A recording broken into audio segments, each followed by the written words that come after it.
Jesus nan manchiki mo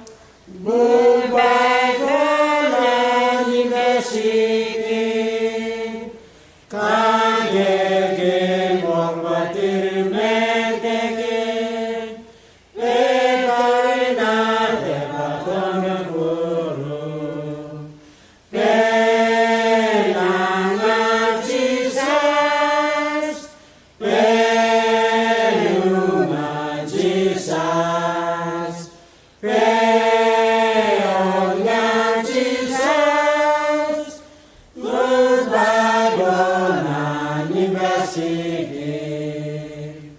Kadega me Jesus Spirit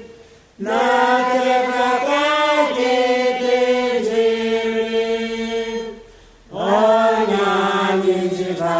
kogro